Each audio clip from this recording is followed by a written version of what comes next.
Hi Karikap! Ang The Villainess 2017 movie ay isang nakakapangilabot at emosyonal na South Korean na action thriller na tumatalakay sa mga temang paghihiganti, pagtataksil, at pagninilay.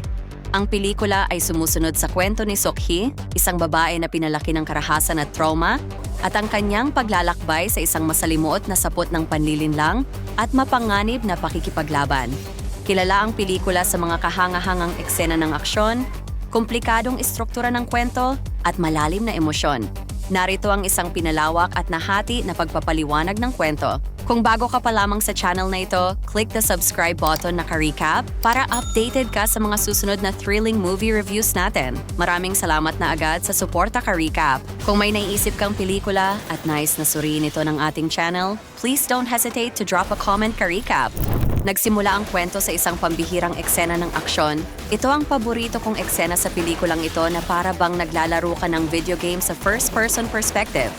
Nilusob niya ang isang gusali ng meth lab na puno ng mga armadong kalalakihan.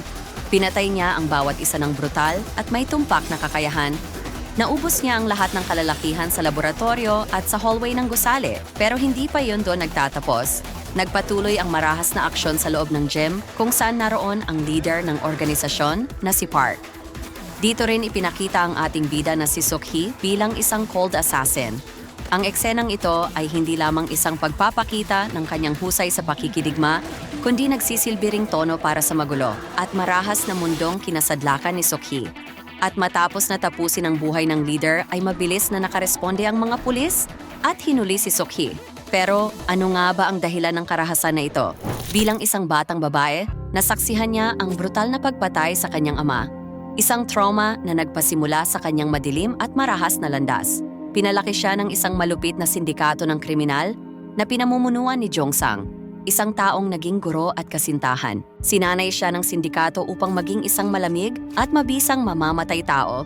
Hinanap ni Sok-hee ang pumatay sa kanyang ama, ngunit si Jang-chun na kaibigan ng kanyang ama ay utak lamang at hindi ang mismong salarin. At bago pa tuluyang masaktan si Sok-hee ay dumating at iniligtas siya ni Jong-sang. Dahil sa kakayahan ni Sok-hee, imbes na makulong o mapatay, nagdesisyon ng hepe na gawin siyang asset ng South Korean Intelligence Agency. Nang tangkain niyang tumakas ay ipinakita ang iba't ibang uri ng kwarto sa gusali at hindi na bago sa mga kababaihan na naroon ang kanyang ikinikilos. Tinulungan siyang makatakas ng isang babae, ngunit sa huli, mapag-aalamang ito ang hepe ng intelligence agency, si Chief Kwon. Ayon yun sa mga assets na kalalakihan na kinabibilangan ni Hyun-soo na nagkaroon ng mahalagang papel sa buhay ni Sok-hee. Pinalabas nila na nagpakamatay si Sok-hee matapos burahin sa mundo ang grupo ni Park sa simula ng pelikula. Bagamat gusto na mamatay ni Sok-hee ay binigyan siya ng dahilan upang mabuhay dahil sa sanggol na kanyang dinadala. Ipinangako nila ang kanyang kalayaan pagkatapos niyang magsilbi bilang isang undercover operative sa loob ng 10 taon. Dahil sa pagnanais na lumikha ng bagong buhay para sa magiging anak, sumang-ayon siya ng walang kalaban-laban. Pinabago ang kanyang itsura sa pamamagitan ng isang operasyon ng facial reconstruction upang itago ang kanyang nakaraan. Kalaunan, siya ay naging isang ganap na ina. Ang anak ni Sok-hee, si Eun-hee, ay naging isang liwanag ng pag-asa para sa kanya. Kapansin-pansin din na kakaiba ang kanyang kakayahan ng parusahan niya ang pinakamagaling ngunit mayabang na kasamahan na si Kim Seon. Inilatag ni Chief Kwon ang kanyang unang misyon at pinangakong makakalabas siya sa training ground na yon kung siya ay magtagumpay. Kahit tutol ang kanyang isip ay ang kapakanan ng kanyang anak ang tanging mahalaga sa kanya sa mga oras na yon. Ang unang misyon ay hindi naging madali dahil sa fighting skill ng kanyang target gamit ang espada nito. Pero naging maagap si Sok-hee ngunit nasaksihan ng anak ng target ang pagpatay na yon na nagpaalala sa kanyang nakaraan. Naalarma ang mga tauhan ng kanyang target. Kaya naman isang very exciting na high-speed action motorcycle chase ang sumunod na eksena. At talaga namang mapapawaw ka sa mga motorcycle stunts at fight sequences kung saan sila ay naglaban gamit ang kanilang mga espada habang sinasabayan ng heavy metal music na soundtrack. Kakabog din ang dibdib mo sa panonood ng mag-counterflow sila sa kalsada dahil sa mga narrow misses at close calls sa mga kasalubong. Idagdag pa ang very thrilling na mga pile-ups. Sa huli ay isinagawa ni Sok-hee ang isang ramp jump sequence upang makatakas. Pagbagsak sa tubig ay isang flashback ang nagpakita na ang white oval, Isang misteryosong gem ang siyang naging plot ng pelikula at dahilan ng pagpatay sa ama ni Suk-hee. Dinukot, minaltrato, at pinapaabuso ni Jang Chun si Suk-hee hanggang sa mailigtas ito ni Jong-sang. Tinupad ni Chief Kwon ang kanyang pangako. Tinuruan si Suk-hee kung paano magkaroon ng isang bagong buhay habang patuloy na nagsasagawa ng mga lihim na misyon. Binigyan siya ng ahensya ng isang bagong identity at pinangalanan siyang Chae Yeon-soo, isang stage actress. Sa kanyang bagong buhay, malalaman na naroon din si Hyun-soo na sikretong inatasang magpanggap bilang kapitbahay upang subaybayan si Suk-hee. Nagsimula si Suk-hee na maranasan ng mga piraso ng normal na buhay. Isang bagay na hindi niya inisip na magiging posible. Sa kabila ng pagpapanggap ni Hyun-soo ay tunay na may romantikong nararamdaman ito para sa babae mula pa noong una niya itong makita sa ahensya. Nagsimula si Suk-hee ng isang bagong trabaho bilang isang stage actress at sa kauna-unahang pagkakataon, nagsimula siyang mangarap ng isang buhay na malayo sa karahasan. Bagamat totoo ang nararamdaman ni Hyun-soo para kay Suk-hee, ang lahat ng pagganap ng lalaki ay parte ng plano ng ahensya. Si Hyun-soo ang nagsilbing paalala sa mga nakaraan ni Suk-hee tulad ng pagsasama nila ni Jong-sang. Pangarap ni Suk-hee na mamuhay ng normal noon sa piling ni Jong-sang, ngunit sa gitna ng kanilang honeymoon ay kinailangan ni Jong-sang na umalis at iligtas ang kasamahan na umano'y inatasan sa paghanap ng taong pumatay sa ama ni Suk-hee. Ngunit hindi na nakabalik pa ng buhay si Jong-sang. Tuluyan na ring nahulog ang panty ni ang loob ni Suk-hee kay Hyun-soo. Ang paglalambingan nila ay naudlot ng makatanggap ng tawag ang babae. Mangyari ay ang naging kaibigan na si Minju na galing din sa ahensya ang tumawag at ayon dito, bahagi si Suk-hee ng unang misyon ni Minju. Pinitik ni Suk-hee ang cellphone ng kanilang target at kinopya ang kung anong data mula rito. Ngunit paglabas niya ay nasa panganib na si Minju. Ang pagsuko ng phone at kopya ng data ang naging hudyat ng isang matinding 2v2 na labanan. Hindi iyon naging madali para sa mga babae. Bagamat napataob ni Suk-hee ang mga target ay nadisgrasya si Minju sa huli bago tuluyan na tapusin ni Suk-hee ang laban. Hindi agad dinala ni Chief Kwon sa ospital si Minju dahil priority ng ahensya ang data na kanilang nakuha. Bagkus ay sinisi pa nito si Suk-hee na hindi nito naisagawa ang kanyang trabaho ng maayos, kaya binawian ng buhay si Minju.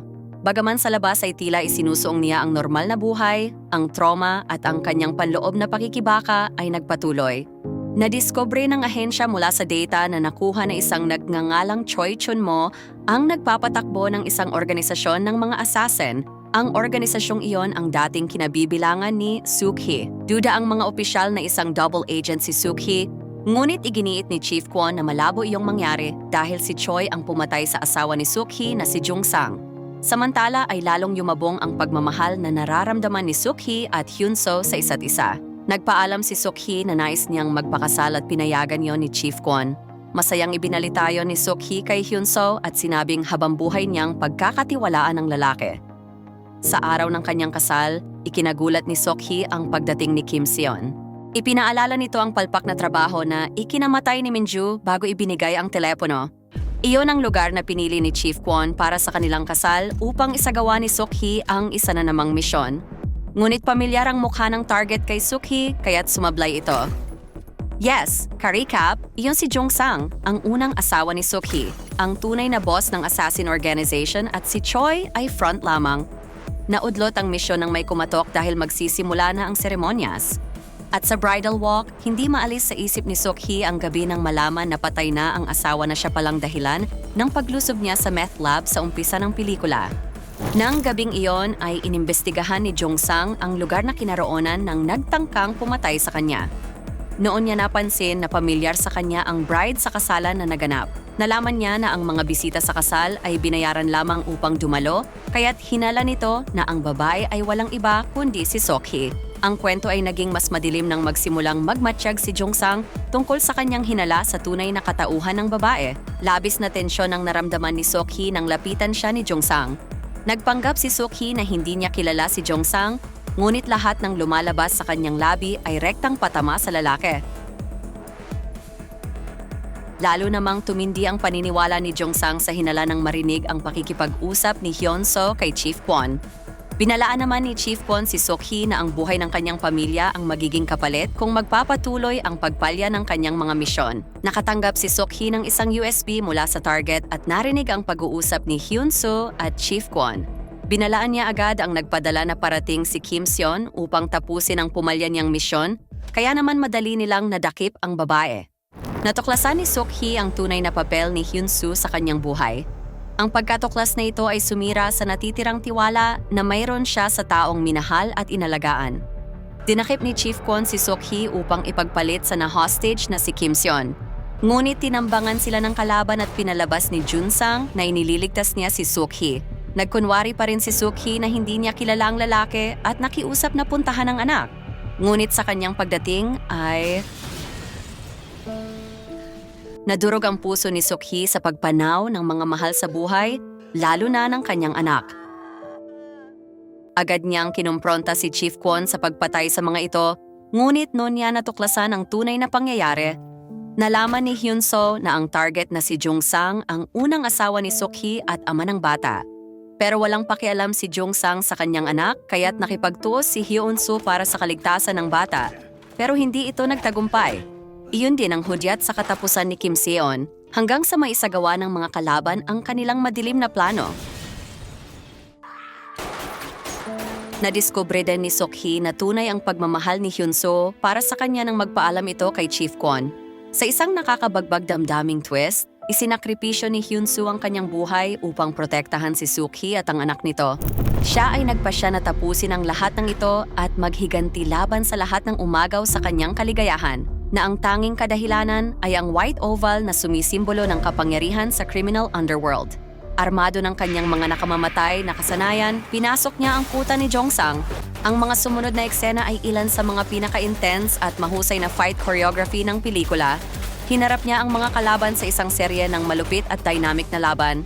Matapos ang nakakabinging barilan ay ang paghaharap ni Sok-hee at Jung-sang. Minahal ni Jung-sang si Sok-hee ngunit ayon dito, kailangan niyang kalimutan ang pagmamahal na iyon dahil siya ang pumatay sa ama ni Sok-hee. Ang climax na labanan sa pagitan ni Sok-hee at Jung-sang ay parehong cathartic at malupit. Ang kanilang laban ay brutal, pisikal at emosyonal dahil ito ay kumakatawan sa kakatapos lamang ng mga taon ng pagmamanipula, pagmamahal at pagtataksil. Naputol ang one-on-one nang malaman na parating na ang mga pulis, kaya't mabilis na tumalilis ang grupo. Mabilis na hinabol sila ni Sok-hee, ikinalso ang water bottle sa silinyador at saka minaneho iyon mula sa hood ng sasakyan. At nang makalapit ay walang takot na tumalon at kumapit ang babae sa bus na sinasakyan ni na Jung-sang. At nagsimula ang isa na namang close quarters combat scene sa loob ng bus. Ang mga eksena ng aksyon sa pelikula ay kapansin-pansin dahil sa kanilang liksi at intensity. Kabilang ang isang tanyag na eksena ng laban na wari ay kinuha sa mahabang single-take action sequences na nagpapakita ng walang kapantay na kasanayan ni Sok-hee sa pakikidigma.